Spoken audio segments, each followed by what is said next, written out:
Welcome back to another episode of the Bastards of Boston Baseball. This is a new era of Red Sox baseball. Through every twist and turn, every major development, we are all on this journey together. This is going to be the most honest Sox podcast you're going to hear. No BS, just the truth. I'm your host, Jason Kelly. I'm coming to you from Canton, Massachusetts. If you want to find me on Twitter, you can find me at Color of the Iris. Joining me on the show from Broward County, Florida is Nick Diamond. Nick, how are you? Not too good. Awful last 2 days. Brutal losses. Two avoidable losses. The bullpen broke down. Heading back home. Only one game over 500 when we really should be like 4 or 5. Just the disappointing end to the road trip here. I agree. Yeah, not the way we wanted to go. Also with us on the show is Chris Felico from Warwick, New York. Chris, how you doing? Not great. I'm pretty disgusted, to be honest. I think, Jeremy said it best a couple episodes ago. You can't win a division at this point in the season, but you can lose one. And I hate to say it, but we're starting to see some trends here that I've seen the last couple of seasons. They're starting to add up to making me think this is not going to be as easy as we had all hoped going into this season. So talk about a new era, but maybe it's just a new year at this point. I think that's pretty valid, yeah, because I tweeted out earlier, like, you look at the Red Sox record right now compared to where they were at the end of April last year, they had a better record last year. Yep. And they probably had a tougher schedule because if anyone's looked it up, your month of April schedule for the Red Sox had the lowest rating in terms of percentage, in terms of like competitiveness.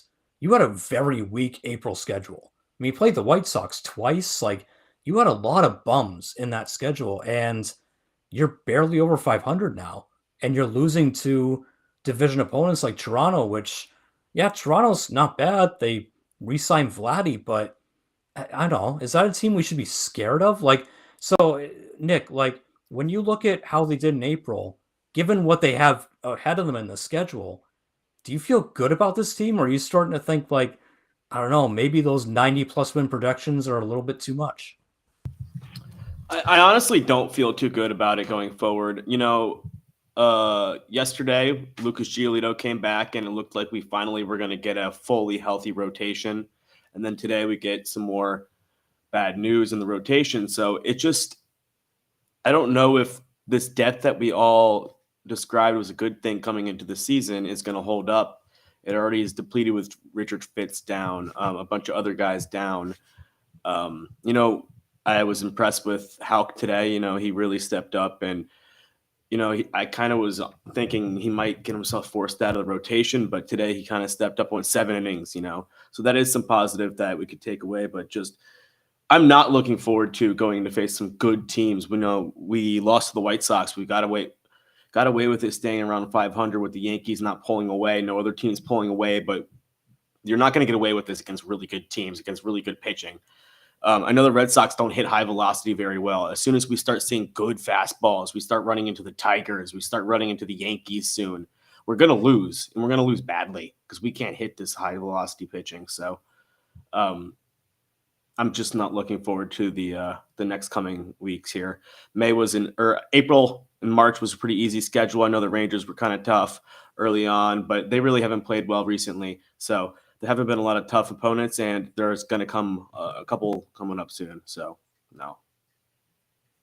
And Chris, I don't know how you felt about the team preseason, but were you optimistic and now are you feeling differently, or were you kind of always on this path of like, this is who they are?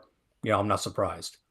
So I was cautiously optimistic. I think until they signed Bregman, I was very much like, I just don't think this is going to be enough. I wish I mentioned in the worm early on. I wasn't a proponent of thinking that the quote unquote depth was such a good thing. I thought that not from a depth perspective, I thought that it could screw up building consistency, especially for a team that lacks consistency over the past 5 or 6 seasons, with the exception of 2021. I think the most frustrating part for me of this season so far is like we brought in these pieces that we thought were going to bring us over the top and make us a real contender, or at least consistent, right? To be able to challenge the Yankees for this division, and especially in a weak American League.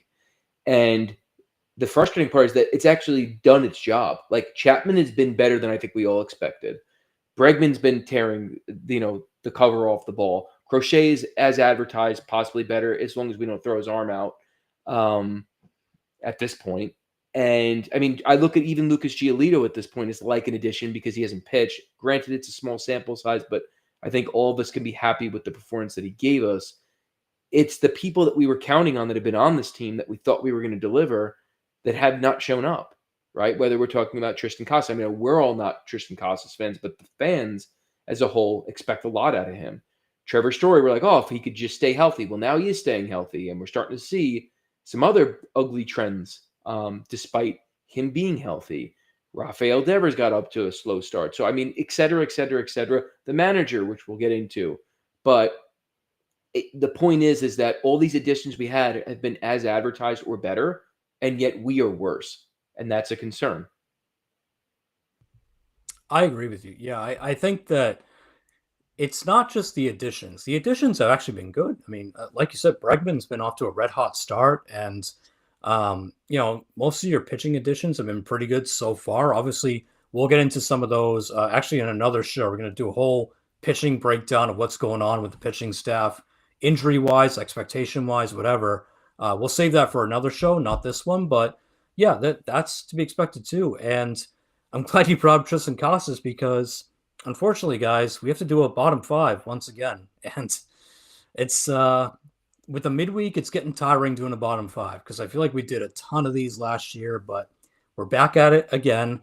Red Sox lose the series. They lose the series to the Toronto Blue Jays, who I'm sorry, I don't consider a real threat. I don't think that they're a big threat to you, that you should be better than this team, but you lost 2 out of 3. You blew 2 awful games. So we are going to do a bottom five list. And coming in at number 5 is Tristan Casas himself. And was he your biggest problem this series? No, of course not. You had much bigger problems left and right. But once again, it's Tristan Casas who everyone keeps telling me, just be patient. Just be patient. He's going to get there. He's going to get there. He hates the month of April. He'll start hitting, and all of a sudden, everything's going to turn around, and he's going to turn into, this monster. And he didn't do anything this series. He had a couple of hits in game 1, but otherwise, the strikeouts are still there. I still think he's defensively a clunk at first base, frankly. I still look at him, I'm like, you're not a good athlete. I'm struggling to find why there's this sacred cow view of Tristan Casas. Like, we're not allowed to criticize Tristan Casas because the second half of 2023, he was such a monster, right? Like, he was good, but can we stop pretending like he was an MVP the second half of that year? He was good. He was better than the first half because the first half was garbage. Like, it's not hard to be better than that. And then he's had injuries throughout 2024, and this year it's like, so do we just have to accept the fact that Tristan Casas is going to suck every April? But oh no, don't worry, he'll get there, and he'll be there when it matters. Really? Will he? Or is he going to be injured again? Or is he going to have another month where, he's just not really feeling it? I'm not feeling the mental swings. I don't know. My mind's just not there yet. Like, I'm getting frustrated with this guy, and I'm glad that the calendar has turned to May because now I want to see all the Casas defenders. If by Mother's Day this guy still isn't hitting, are you still going to defend him? Or is it going to turn into, oh, no. He's good once Memorial Day hits. And they just keep moving the goalposts, pushing that deadline. Like, it's getting ridiculous. This guy has such sacred cow treatment from this fan base, and I really don't understand why. I really don't. Other than the fact that, yeah, he was a first round pick, and maybe you're a bit protective of him because of that. But is that it? Do you guys really like the personality? Doing the yoga in the outfield when he's in a middle, for a 2 for 23 streak. I just don't get it. So I'll never get the Tristan Casas thing until he turns into an absolute stud. But once again, a series where admittedly your offense wasn't the biggest problem, but he was a no-show. Once again, he's a no-show. And, you know, unfortunately, they tell you you're not allowed to talk about it, but this is why we're here. We're going to talk about it, whether you like it or not. So, Nick, I'll start with you. Your thoughts on Tristan Casas so far? Are you fed up like I am, or are you trying to be more patient? No, I'm sick of him. I'm sick of him batting 180. I'm sick of him being the slowest guy in the league. I'm sick of his bad defense at first base. And we probably have a better option sitting in AAA. And I'm not talking about Roman Anthony. I'm talking about Vaughn Grissom. You might as well bring him up, see what he can do. You traded Chris Sale for him. You traded the Cy Young. You might as well see what Vaughn Grissom can do. What's the point of him playing in AAA for us in a position that he's not going to play for another team? Are you going to trade him as a first baseman? No, you trade him as a shortstop or a second baseman or a third baseman. So if Vaughn Grissom's going to help you, that's great. You might as well use him for something. So if, like you said, Mother's Day is probably the longest leash you can give him at this point because this team needs a spark. It needs something. And if Vaughn Grissom can come up and I haven't looked too much into him, but just hit singles, get on base somewhat, not have a 200 on base percentage like Tristan Casas is like supporting right now. Like it's not great. Also, like you said, I don't know why they love him so much. It's like he was the first prospect that came up for this new era, and it's just like they can't accept he's a bust. He's a platoon hitter, and he's just not that good. I mean, they think he's going to hit 40 homers. He realistically can never hit 40 homers. Not many people have ever hit 40 homers. So I tops he hits 30, and I don't even see that happening at this point in his career, how he's looked, how it's going. So it's just, I'm sick of Tristan Casas. If he doesn't pick it up in the next day or two, you might as well look to move on, at least to Vaughn Grissom. Chris, what do you feel about Tristan Casas? So many things. I'll start with the fact that listen, Tristan Casas is Bobby Dolbeck with a little bit better eyesight and a hot streak of 4 months. That's all. That's all he is at this point. Because the truth is, like everything that Nick said is true, everything that you said is true. But he's really a microcosm of the Red Sox, right? We keep saying they're gonna get out of it. They're gonna be better, just like we think the same thing with Tristan, but they're not at this point, and we keep waiting. And they make mistakes. They look clunky. They're slow when they need to be fast. And it's like, it just speaks to Tristan Casas.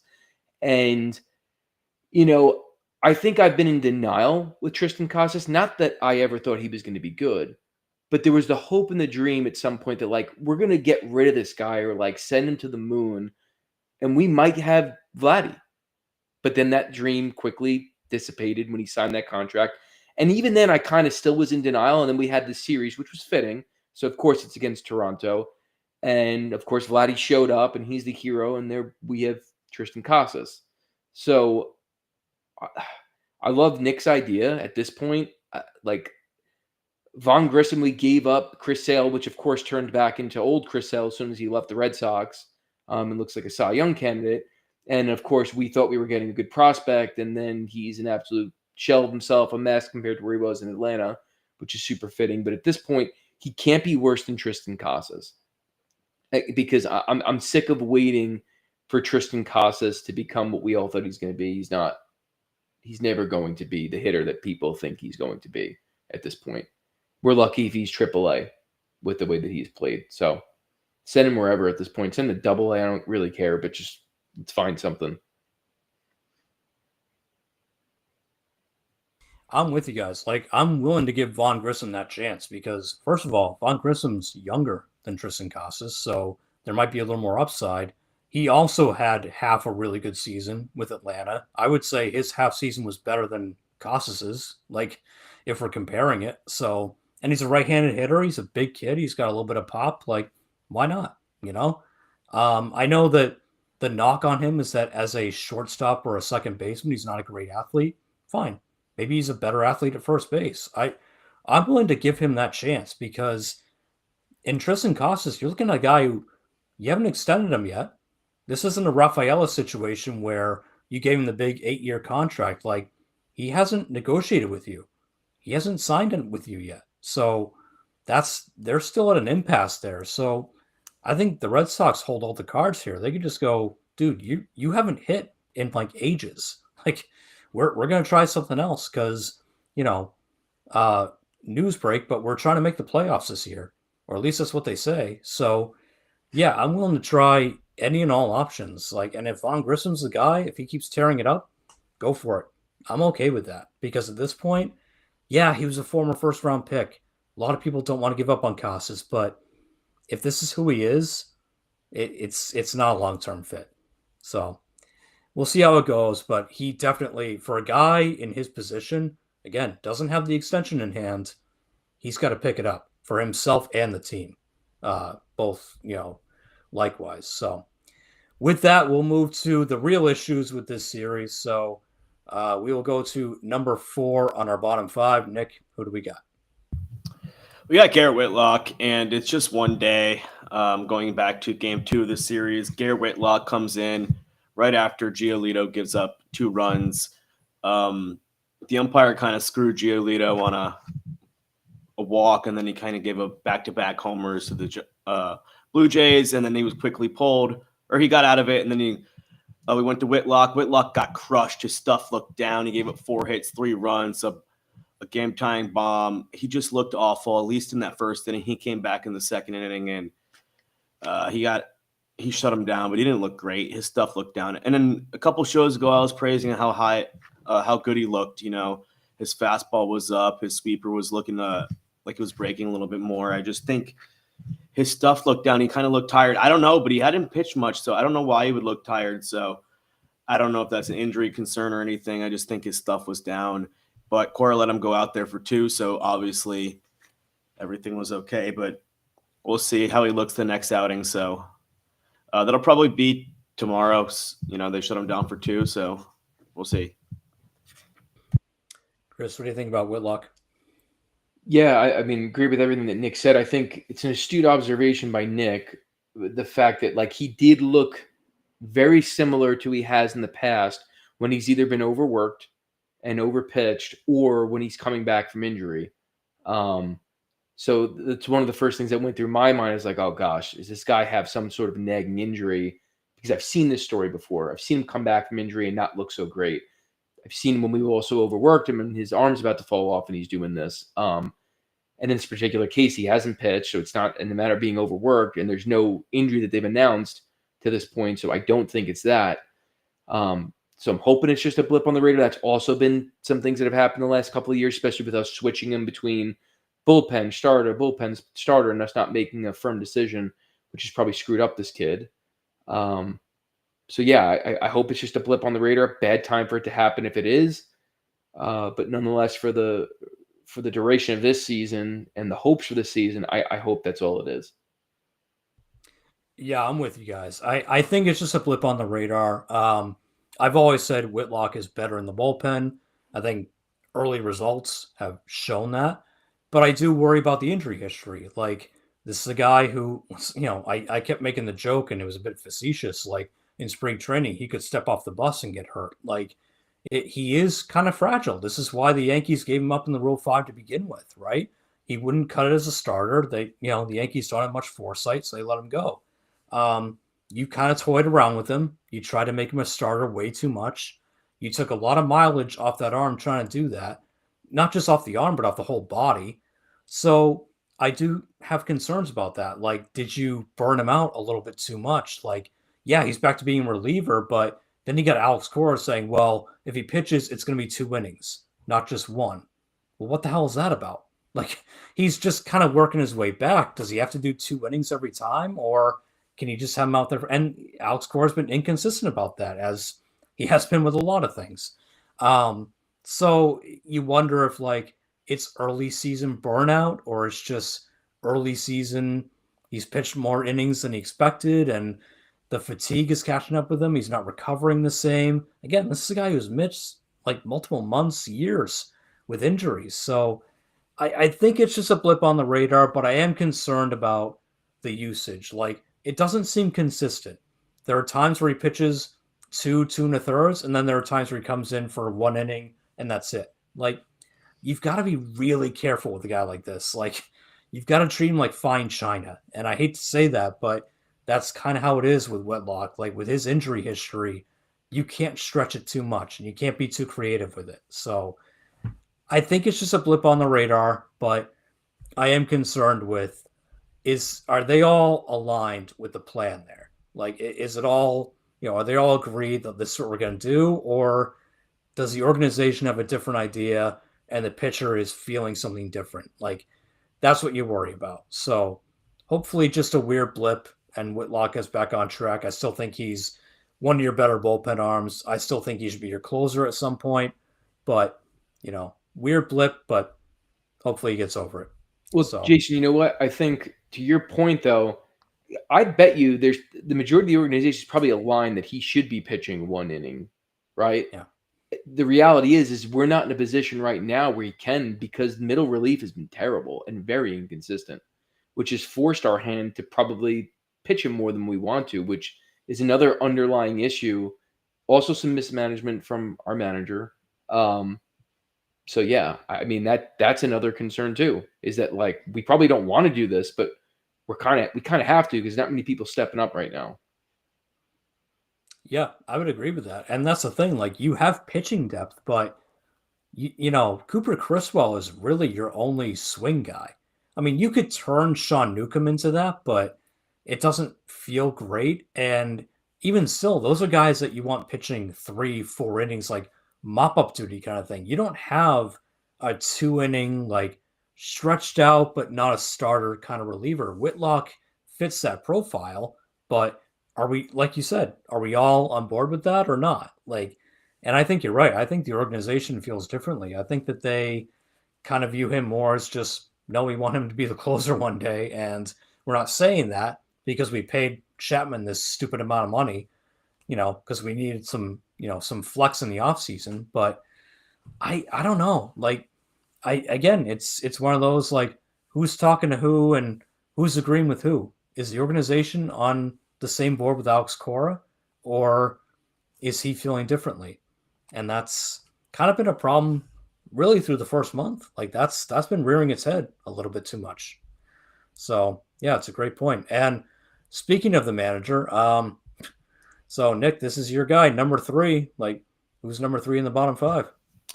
It's Alex Cora. There's a few things I want to point out. I'll start with in game 1 of the series.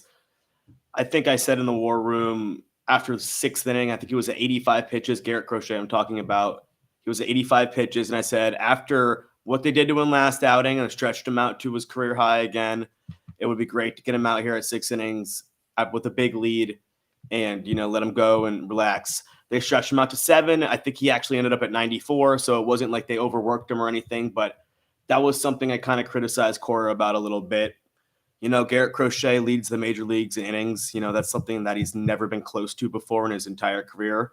So that's something you could be a little bit worried about, but it's also something you could be encouraged about, because maybe he is hitting that next level, but also there are some red flags about hitting that. I think it's almost 50 innings already or something like that. So it's a big inning total just to be at May 1st. A few other things I want to point out with Cora, is I'm sick of Hamilton in the lineup. I know Campbell was scratched today, but Hamilton was in the original lineup anyways. And another point we've brought up in the past is Campbell was scheduled to play center field tonight, and Durant was supposed to play left field. So that's something I would be screaming about here. Again, another stupid decision. I don't like what Cora's doing right now. But the biggest thing I want to talk about, actually, we'll go back to game 2 again here. Another quick thing I'm not super upset about, but I want to bring it up, is if it was up to me, I would have put Slayton in the 9th to face the clean inning, the 6-6 game, Slayton in the 9th, and save Chapman for the 10th. Usually you go with your closer tied in the 9th at home, and you save your closer away. I think I would have traditionally done that today or in that game, especially because now you start with a runner on second base and you want your highest strikeout pitcher out there or your least hard contact guy out there. So Chapman would have been the best option, in my opinion, in extra innings. But I know you don't want to play for extras, but when you're on the road, you already do. You are playing for extras no matter what on the road. So the biggest thing is I wanted to point out was today when Vlad Jr. hit that home run, I think a lot of people said walk him, walk him, walk him. It was a 2-1 game in the eighth inning here with Slayton on the mound, and they had runners on second and third with one out, and they decided not to put Vlad Jr. on first base to face Santander, who was basically arguing with the umpire while the pitches were thrown in his previous at bat. There's no reason not to go to pitch to Santander. He could easily roll over to a double play and we're on to a win, or we're at least going to extra innings and having a chance. But it's impossible here that you don't. Why would you ever pitch to Vlad? You know who Vlad is. This is a guy the Red Sox have always wanted. You know he's always killed you. You don't pitch to Vlad Jr. when Santander is batting 179 and he's on deck and he's looked terrible. Besides yesterday, but today he looked weird. He looked terrible. He was arguing with the umpire. He hit a ground ball to second base and never got out of the box because he was still talking to the umpire. I think you could have gotten to his head. I think you could have pitched to him. I think it was the wrong move, and I think it really cost the Red Sox today. Chris, how do you feel about the manager? I have not been a big fan of the manager for a long time, and it stems beyond this season. But this season has gotten me to my boiling point. I agree with everything that Nick said. It's great points. There's some other things that I would mention, but it would take away from some of the other things that we have to cover here. So for the sake of that, I'll hold on to it. But I think another thing with Cora, I think about just even the Casas move, right? I recognize he's not going to be the only decision maker in sending him down to AAA and then bringing up Vaughn Grissom. However, he could send some messages to Casas, right? And throwing him as far down the freaking lineup to bat. I have him bat ninth, send a message until we either ship him out or he cleans it up. Because at this point, you're not doing anything to give him a clear indicator that he's on the hot seat. And maybe that's just me being foolish and thinking the organization would actually ever have him on the hot seat. But I think it starts with the manager, right? That's what he gets paid to do and set that tone, set the culture in the clubhouse. But the inconsistencies in the lineup card, the moves that just don't make any sense, the way he manages the bullpen in Crochet drives me absolutely nuts. He's going to end up having this guy throw his arm out. It's the one highlight of our rotation right now that you can certainly count on. I'm not happy with Alex Cora. I think, a lot of people give him credit for 2018, but the reality is any one of us that are on this podcast could have managed that team to a World Series. That's the reality.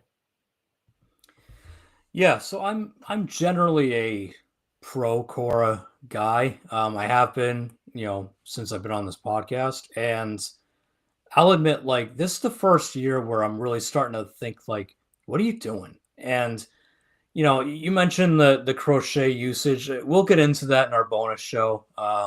There's a lot of pitching questions we have about not just the rotation itself, not just the bullpen, but the usage and Andrew Bailey and all that. We have a whole nother show about that. So if you're wondering about that, stay tuned. We'll get to it. But in terms of Cora this series, why is David Hamilton still getting starts?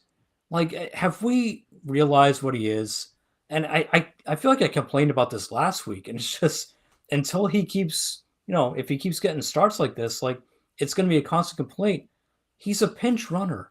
He's a 4A pinch runner. Yes, he had a good stretch last year where he hit the ball pretty well and he was getting on base and he helped you. But that's not who he is.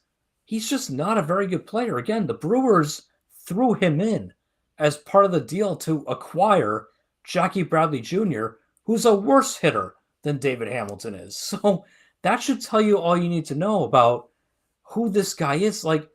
He's a 28-year-old journeyman. Yes, he's got speed, and I think that's why Cora loves him, because he can plug him in, he can steal a base, fine. But he's very limited. You can only put him at one position because we've seen him try and play shortstop. It's not good. He's not a good hitter. And Cora has this thing about, and he's been doing this ever since he got here. April and May, he benches guys for rest. Because his whole thing is, well, it's a long season and, I want to make sure these guys are healthy. Like, I'm sorry, if your guys can't handle the strain of playing 140 to 150 games, you have a bad roster.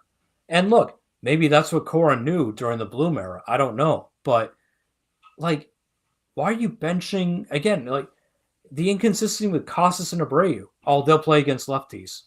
They barely have. Every time a lefty's up, he benches those two guys. It's just, like, so he does that. The bullpen usage is questionable. He still doesn't know who he really trusts in the ninth inning. And I'm not surprised because I think the organization told him it's Chapman. And he's sitting there going, no, it isn't. I don't trust that guy. I've seen him blown saves, left and right. I don't want to do that. So I think it's more just he's not on the same page as the front office. And that's a huge problem. It's not a huge problem in terms of like, are the Red Sox going to suck because of it? No. Like, they're not going to drop out of the race. They're not going to be a last place team. But going forward, like, is it going to cost you a few wins? I think so. Because I think Cora I think he more feels the game. And the front office is like, no, this is what we calculated. This is what we want. And there's a clash there. There's always going to be a clash there. So I just feel like the lineup cards, benching certain guys, putting David Hamilton in there when you don't have to. And we didn't know that Campbell was going to be scratched, but like, and maybe Cora knew it ahead of time, but even still, like, there's no reason to do that. Putting Campbell in center field, as you mentioned, like, why? Like, you want this guy to be your future second baseman. Stop sticking him in the outfield where he's clearly not comfortable. Sorry, he's not. Like, all the Campbell defenders out there saying, oh no, he's such a great athlete, he can do it. It doesn't matter. Don't make him go out there. It's not what he's used to. So it's like putting Jaron Duran back at second base. Yeah, Jaron Duran played second base at one point. You want to start playing him there full time? Like, no, nobody wants to do that. So I just feel like Cora is kind of, in a way, doing his usual thing of like kind of sticking it to the front office a little bit. Like, I'm the manager, I make the lineup card. We've heard that comment from him before. And I feel like he's just kind of looking like, yeah, you stuck me with David Hamilton. Vaughn Grissom's like hitting almost 400 in AAA. You want to get me an upgrade? Or do you want me to put David Hamilton back out there to go over 4? Like, I feel like that's why Alex Cora does it. And I get it, but you got to win games. And if you want to keep having a pissing match with the front office, fine. But at some point, like, put the best lineup out there and have the pissing match behind closed doors. So, I don't know. Cora's been frustrating me. Again, we'll get into it a lot more in our second show with the pitching because there's a lot of questionable decisions going on there. But absolutely, lineup-wise, he's been all over the place. And he deserves to be called out a little bit because 17 and 16, you should be better. Like, with that kind of schedule, you should be better right now. So he's absolutely on the list.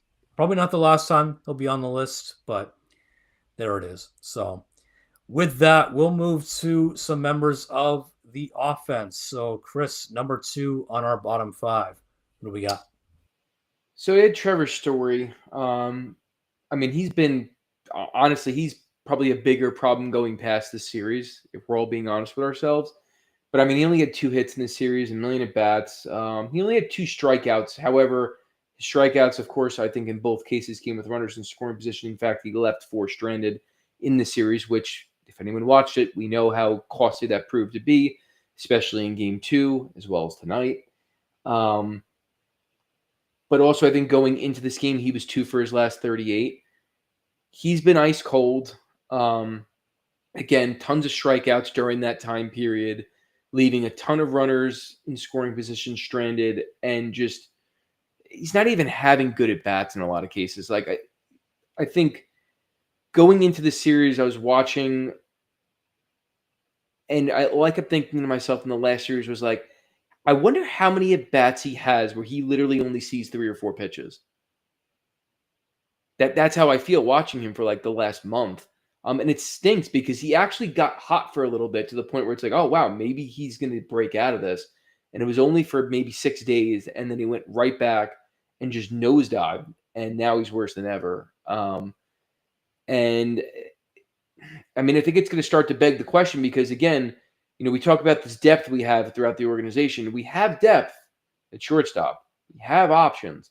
I don't know when we're going to pull that trigger.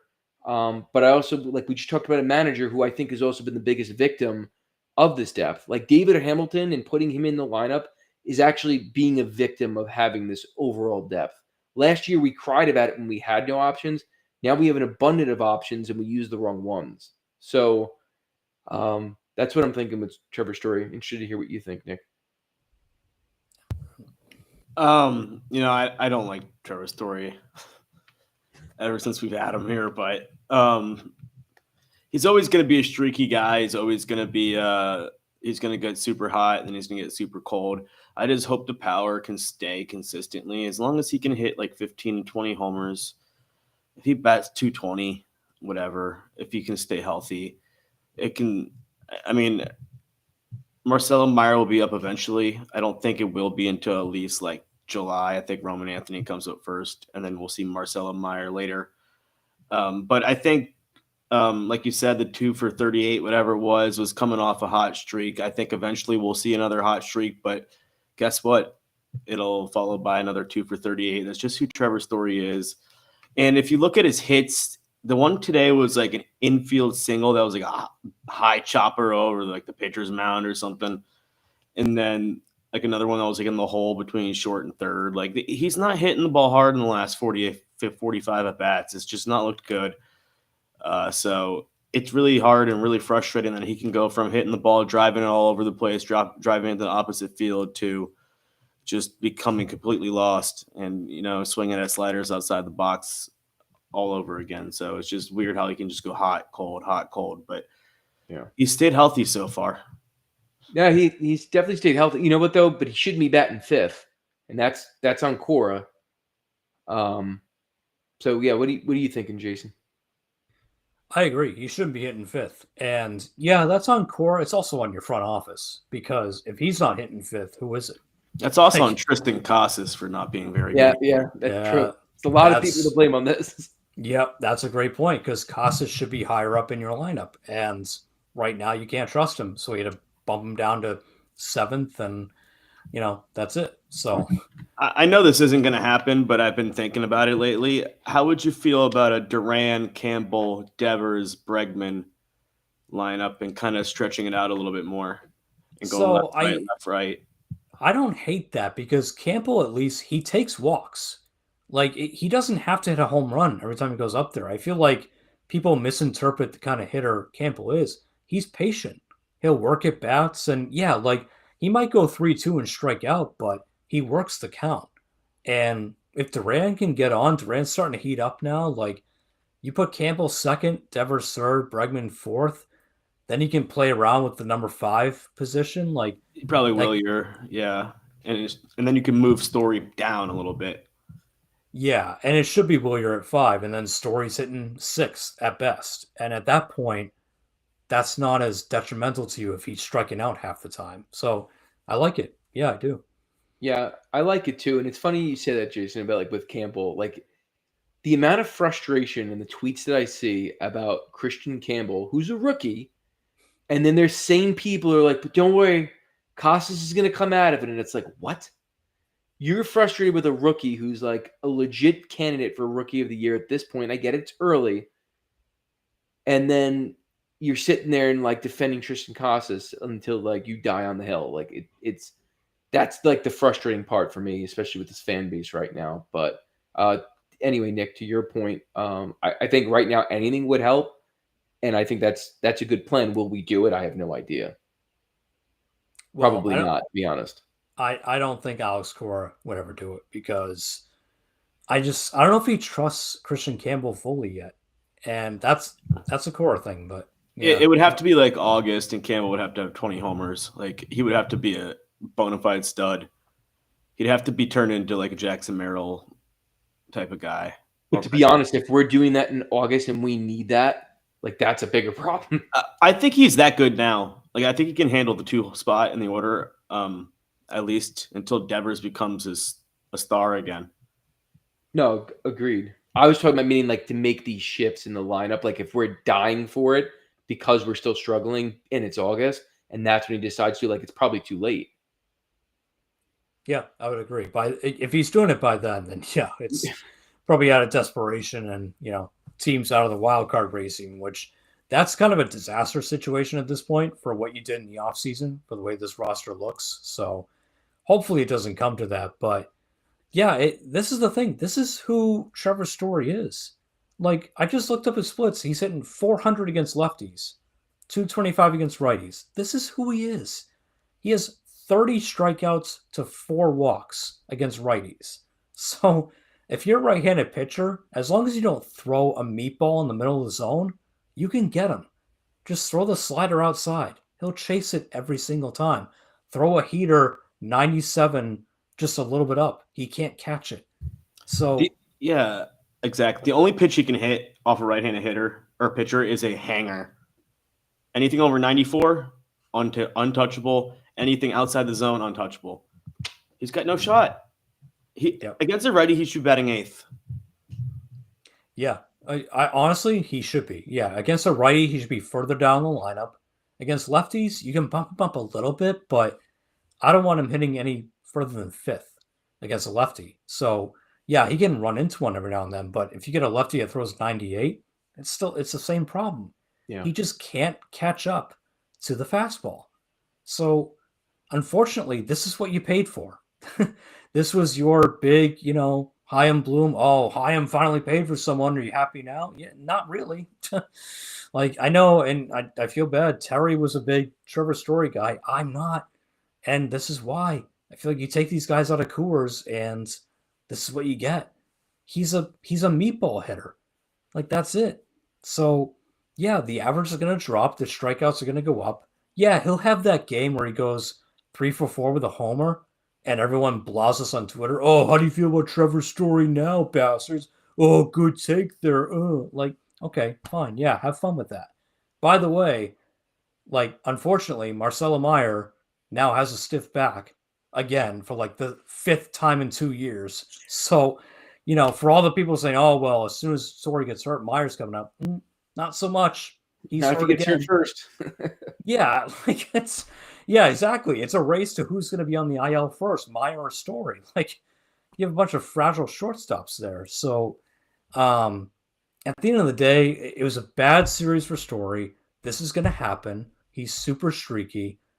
You just have to hope at this point that Marcelo Meyer can just, I don't know, go see a chiropractor and get your back fixed or something. Like, try to stay on the field for like 2 weeks straight, and the job is yours, dude.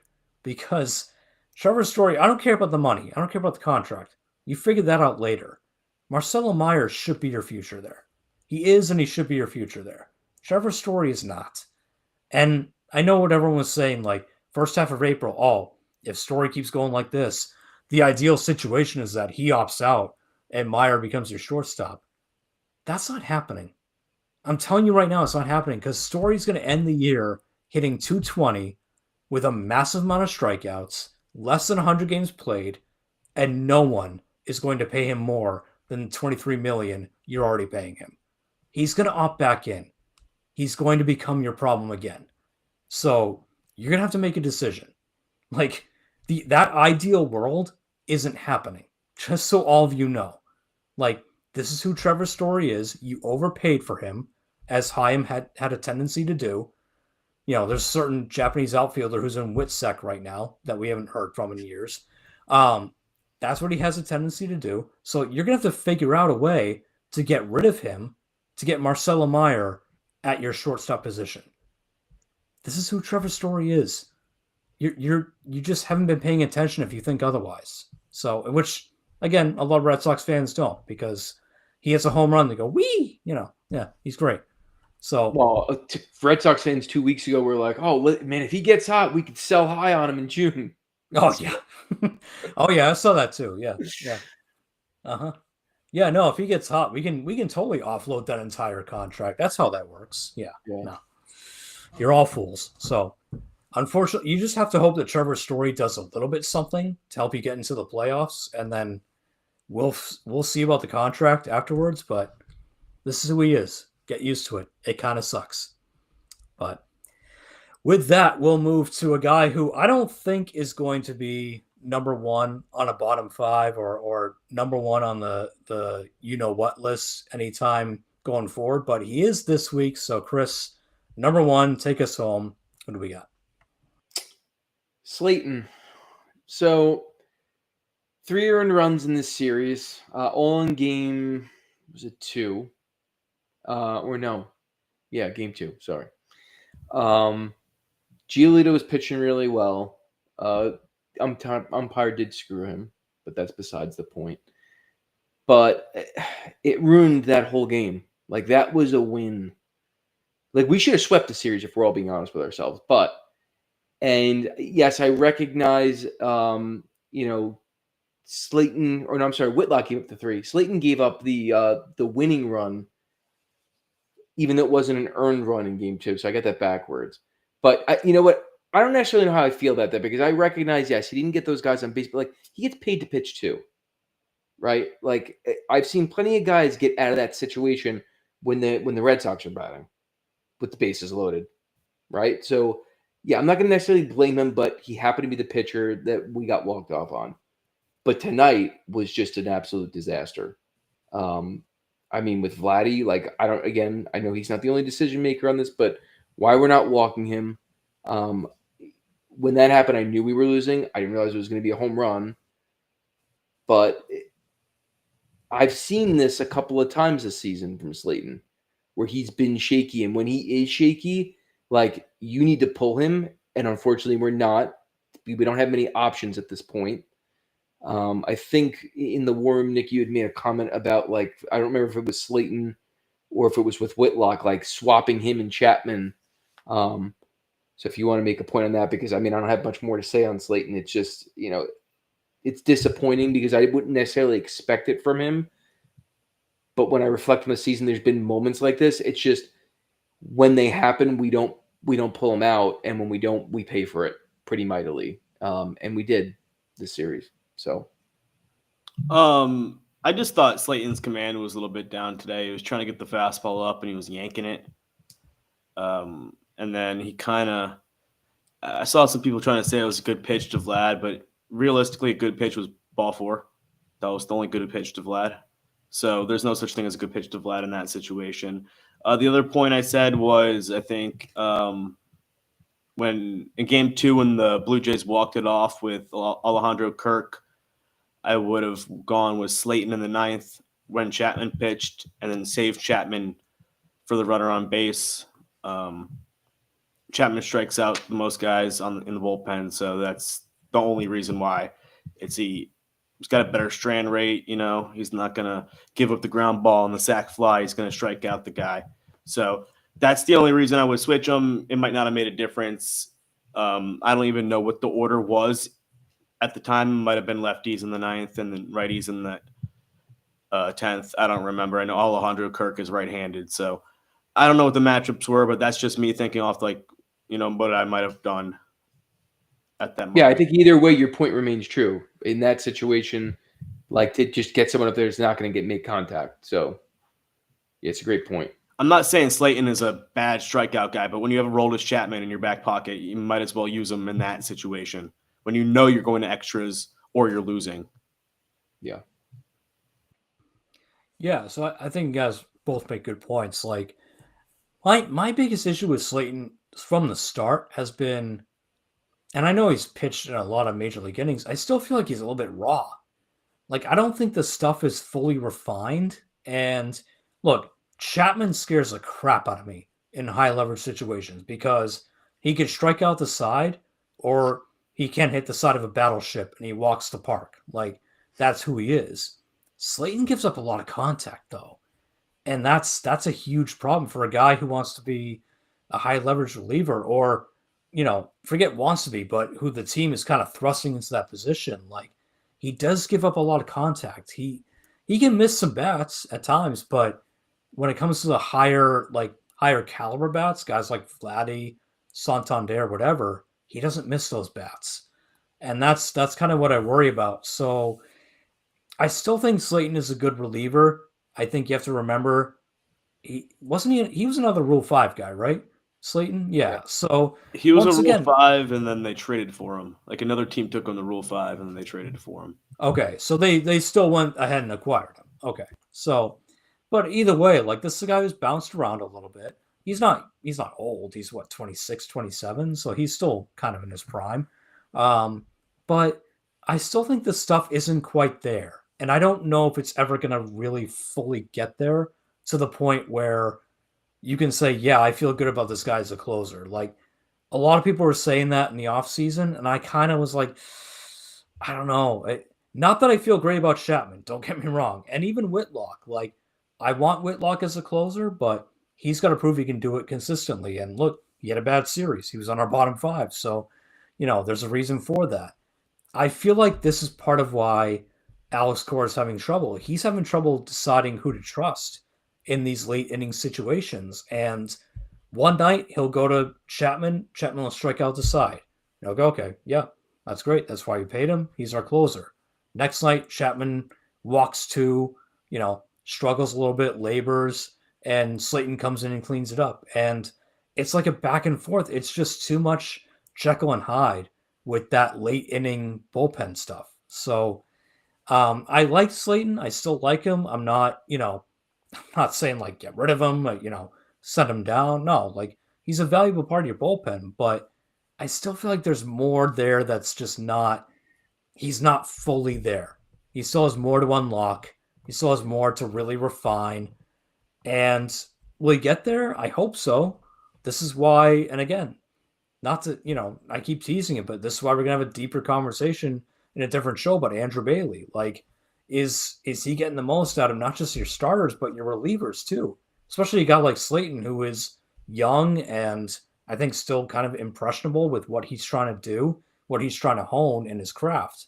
So can he get there? Can he get to a point where he hones his stuff enough that he does turn into closer material? Or is he always just going to be a Rule 5, sixth, seventh inning guy that Cora has to rely on too much? That's what concerns me. Do you guys have any follow-up thoughts? Kind of last thing I want to bring up, and it kind of ties into Andrew Bailey too, because we're going to bring him up in the next show. I don't know how closely you watched that Vlad at bat, but Slayton started Vlad off with this nasty cutter that started on the black and fell off outside, and it was nasty, and Vlad swung him through it, and then he missed up and away, way outside with these fastballs, and then he threw a fastball right down the middle, 98, and Vlad swung right through it, and then he went to breaking balls. You just 94 off the plate with this little cut, and then 98 down the middle, and he swings through it, and then you already got his bat, he's behind it. Like, why are you going to speed up his bat and go to it just makes no sense to go to a breaking ball in that spot. It makes no sense to pitch to Vlad at all, but why go to a breaking ball at that point? Yeah, it's poor pitch choice and execution. I think go back to that fastball, and if you miss outside, you walk him. Well, I think too, to your point, Jason, in the offseason, we're talking a lot about closer, just even high leverage situations for Slayton based on his performance last year. And I think the biggest difference between this season and last season is last season in the same situations, because he's still a contact, pitcher, but that contact was turning into double plays that ended innings. It was turning into balls that carried out to the field, either to left field, center field, right field, and they're catching them versus ones that are dunking in before them past the infield. And this season, they're dunking in, and those balls are either shooting down the gap, and we're not turning double plays. And they're turning into costly, runs or situations that are turning even more high leverage. So, yeah, it's frustrating because I agree. I think there's a lot there that's just untapped. And then to your point, Nick, I mean, how much of it is him being not coached properly? That when he's doing things well, you need to double down, or you need to have a better pitch selection and know who you're facing in those situations, because that's what's going to take you to the next level. Yeah, absolutely. And I do wonder, okay, do either of you guys think that Vlad was doing the always loved the story about Manny Ramirez that he would intentionally swing and miss at a pitch that he loved just to fool the pitcher into giving him another one. So, do you think he did that with the fastball down the middle? It's like, no, please throw me another, like, because I'll crush it next time. Like, do you think that Vladdy is at that level, or was it just Slayton misread it? I don't know. He didn't he hit a home run on a big breaking ball that was like 80 miles per hour. It was like down and in. It was Yeah. yeah. I think the fastball was he throws 98 and it plays up. It's not. He's got good life on his fastball. He doesn't have bad stuff. Just when you throw 3 out of the zone, you can sit in one spot and then it gets hit sometimes. So, but when you throw 98 to 100, like you have some leeway that sometimes it doesn't get hit. So he just is gifted and he can throw that hard. So, but you can't miss your spot and then be forced to throw a curveball because you're not comfortable throwing a fastball in the zone. But realistically, you just walk him because you should have walked him in the first place. Yeah, no doubt. He should have been walked. I mean, I would hope to think that there's not two people as insane as Manny Ramirez on this planet behind the plate. But for the sake of this argument, I mean, I will also agree with you, though, Jason. I have seen many times where it's like, wow, like he missed that. And like, that's not a pitch he misses. And then 2 pitches later, he hits the same exact pitch and he like hits it a million miles away. So could he just be connecting and it's just the proper timing? I don't know. But I mean, he's talented enough where it wouldn't shock me that he does that on occasion. And maybe it's just against the Red Sox and we just happen to see it because he always kills the Red Sox. And him and that damn team the last couple seasons, like regardless of their record, just are a thorn in our side. It's becoming so frustrating at this point. Yeah, and unfortunately, we've got many, many, many more years of Vlad Jr. Potentially killing the Red Sox. So hopefully the pitching staff and Cora and all of them eventually catch up to him and figure it out. But for now, not a good series. Red Sox lose 2 out of 3. Hopefully they pick it up back up. But we will wrap this show on that. Like we've been teasing, we do have another deep dive episode coming your way this weekend. We're going to get into the Red Sox pitching staff, Crochet's usage, the bullpen, Cora's use of the bullpen, Andrew Bailey. Like, how do we feel about all of that? I feel like a lot of this season, especially the month of April, was focused on the offense, especially when it was struggling. I feel like now we need to shift our focus to the pitching staff, especially with the Walker Buehler injury or whatever that is, Giolito coming back, all of that. So we're going to do a whole deep dive on the pitching staff in an episode this weekend. So everyone enjoy that. Have a good weekend, and we'll talk to you next week.